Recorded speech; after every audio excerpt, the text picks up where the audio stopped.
Les clés du monde avec James William Baguidi. Bonjour à vous, James. Bonjour Loris et bonjour à tous nos amis auditeurs et téléspectateurs.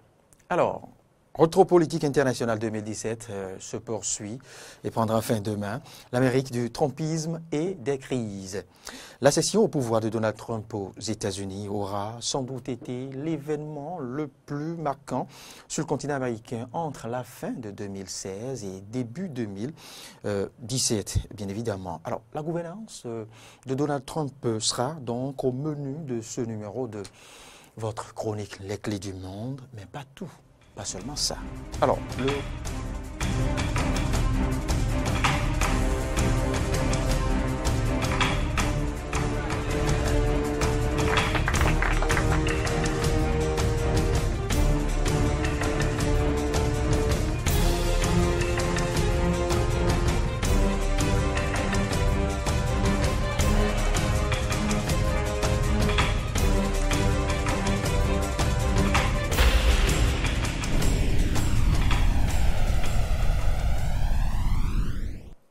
Et nous poursuivons les clés du monde et je m'apprêtais à poser la question numéro 1 à James William Baguidi, bien évidemment, qui est bien à propos du trumpisme. Le trumpisme, qu'est-ce que c'est en 2017, James?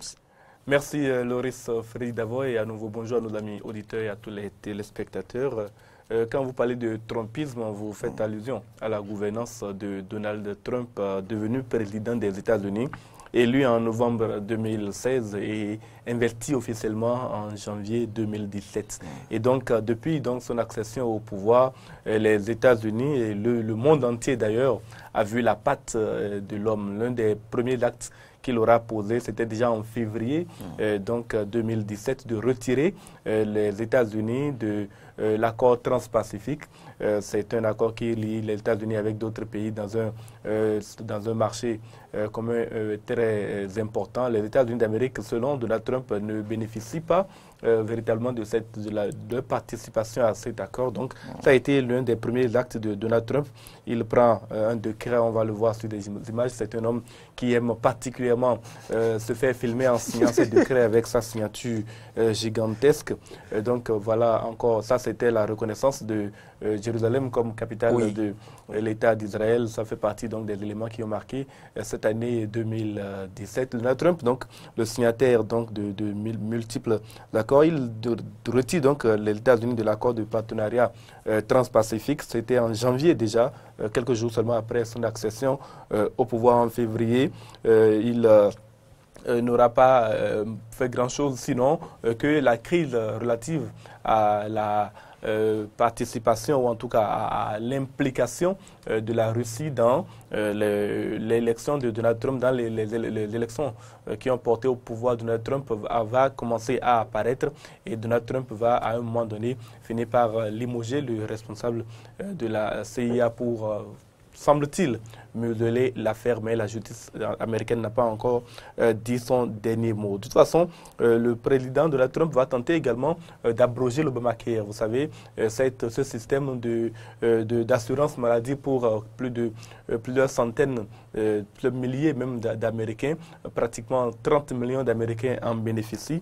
Le 24 mars, Donald Trump échoue officiellement à abroger l'Obamacare, mais il ne renonce pas pour autant. D'ailleurs, le dernier décret qu'il a pris pour le vote du Sénat qui a entériné la baisse des impôts pour un certain nombre d'Américains va porter un grand coup à l'Obamacare. Ça fait partie donc des grandes décisions de Donald Trump en 2017. C'est en juin que Donald Trump va poser l'acte le plus symbolique de ce que nous appelons aujourd'hui le Trumpisme. C'est le retrait des États-Unis de l'accord de Paris sur le climat. Donald Trump est un climato-sceptique. Il estime que les changements climatiques n'ont rien à voir avec l'anthropisme, c'est-à-dire l'action de l'homme, et donc que cette participation des États-Unis n'est qu'un moyen trouvé par les autres puissances internationales, notamment la Chine ou la Russie, pour contrecarrer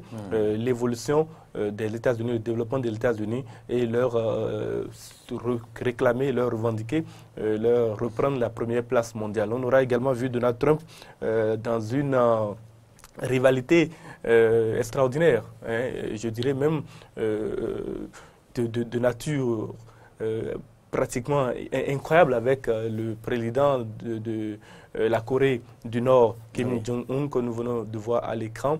Il s'est agi de menaces et de contre-menaces. Le leader nord-coréen ne s'est pas laissé démonter par les menaces de Donald Trump au cours de cette année 2017. On est passé tout près même d'un affrontement militaire quand la Corée du Nord a menacé de tirer des missiles balistiques à proximité de l'île de Guam qui est administrée par les États-Unis d'Amérique, qui fait partie du territoire américain et que les États-Unis auraient donc considéré comme un acte de guerre, ce qui aurait sans doute provoqué une réaction et un enchaînement incroyable de violence, en tout cas que nous n'espérons pas, parce que la Corée du Nord a un allié de poids dans les relations internationales, c'est la Chine, et la Chine ne laisserait pas les États-Unis écraser leur allié sans réagir. Donc on se porterait inévitablement vers une troisième guerre mondiale si la tension avait continué à monter. Heureusement, la tension s'est un peu dégelée ces dernières semaines et on peut s'en réjouir. Toujours en 2017, le Trumpisme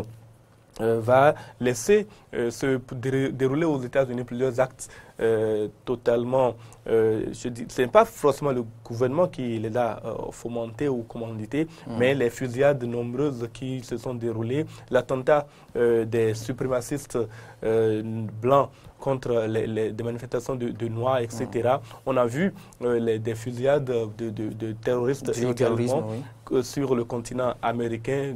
En dépit de tout cela, le Trumpisme, la position de Donald Trump aura toujours été que la liberté des Américains de posséder des armes doit être une liberté totale et ne peut être remise en cause par ces événements.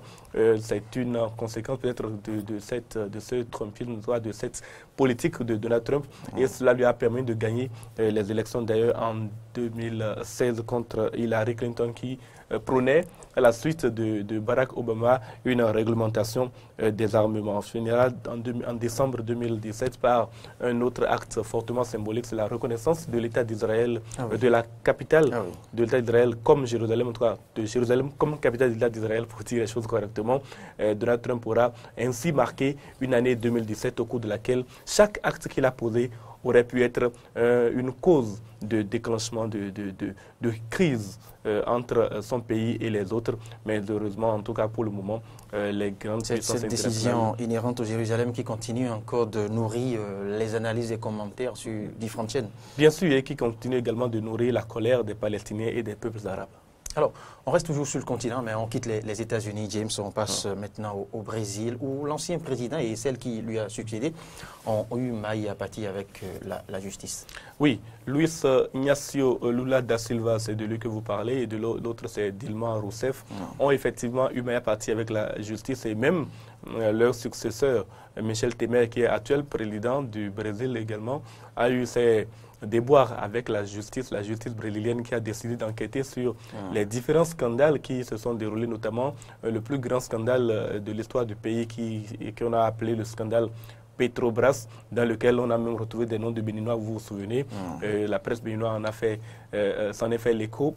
Cette année 2017 aura été donc celle qui aura consacré la destitution définitive de Dilma Rousseff, qui ne pouvait plus prétendre revenir à ses fonctions de président de la République après sa suspension par le Parlement. Ensuite, le président Luiz Inácio Lula da Silva lui-même, en août dernier, aura été condamné à 9 années de prison pour corruption, et alors même qu'il était pressenti pour être candidat à la succession de Michel Temer, en tout cas les années à venir, l'année prochaine si je ne m'abuse. Et donc cette condamnation le prive d'une volonté, en tout cas d'une possibilité d'être candidat. Pour le moment, il n'a pas été mis en prison pour des raisons diverses, mais il est désormais donc sous le coup de cette condamnation et sans une nouvelle décision. En tout cas, il a interjeté appel sans une décision qui le blanchit de la part de la Cour de la justice brésilienne.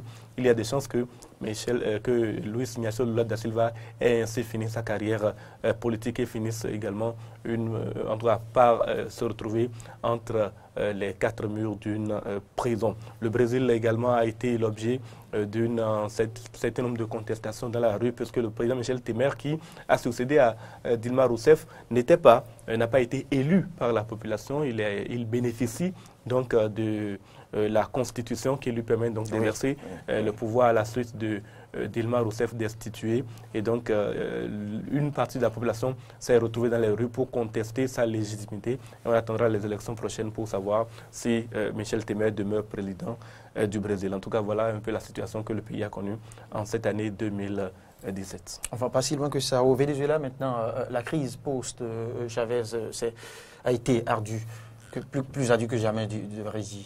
Oui, plus ardu que jamais, puisqu'elle a provoqué la mort de plus d'une centaine de personnes. Et sinon même de près de 150 personnes ont été tuées à l'occasion de manifestations diverses contre le régime de Maduro. À un moment donné, même on a pensé que le régime vacillait et qu'il pouvait tomber. Mais le régime Maduro a tenu, il a tenu bon jusqu'au bout. La preuve, c'est que les élections, le référendum de l'opposition qui a été organisé, on n'a jamais été pris en compte. Et puis le gouvernement Maduro a organisé à son tour une assemblée, une élection, un référendum pour une assemblée constituante, en tout cas l'élection d'une assemblée constituante plus précisément. Cette assemblée constituante a désormais la main sur l'ensemble des pouvoirs qui revenaient en tout cas, au Parlement, puisque le Parlement avait une connotation d'opposition. Et donc le pouvoir a été récupéré par Maduro par ce subterfuge. Les élections qui s'en sont suivies, régionales puis municipales, il les a emportées puisque l'opposition les a boycottées. Et depuis quelques jours maintenant, Enrique Capriles, qui est le principal leader de l'opposition, est déclaré incompétent pour être candidat pour les prochaines élections pour la présidentielle à venir, puisqu'il a demandé le boycott et que, selon ce que disent les membres de la Constituante, le fait d'avoir demandé le boycott d'une élection qui se déroulait dans le pays le disqualifie d'office pour les élections suivantes. Donc voilà un peu la situation dans ce pays-là. Malheureusement aussi, il faut noter une crise humanitaire très grave qui s'est installée dans le pays. La pénurie de toutes les denrées alimentaires en est également à la base. Le président Maduro n'est pas en tout cas sur la ligne que s'était tracée Chavez, d'être le plus proche du peuple, d'être au service du peuple. En Colombie, on va finir ici, James. En Colombie, motif d'espoir, la paix avec les FARC est devenue une réalité.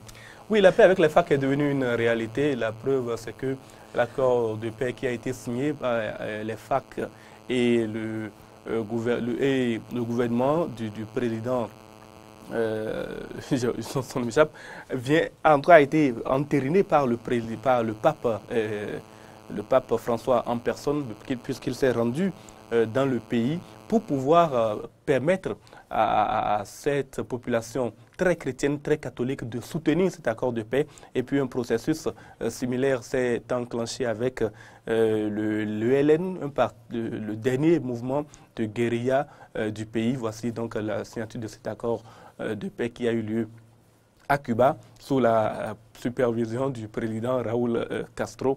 Et donc la paix est revenue pour une très grande partie en Colombie et on espère que cela se poursuivra en 2018 avec un nouvel accord de paix avec cette fois-ci le LN.